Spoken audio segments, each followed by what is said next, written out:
You ask Tiger to solve. This deals with linear equations with one unknown.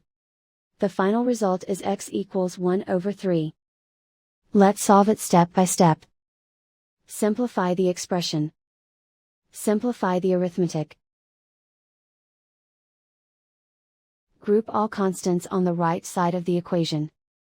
Add 1 to both sides. Simplify the arithmetic.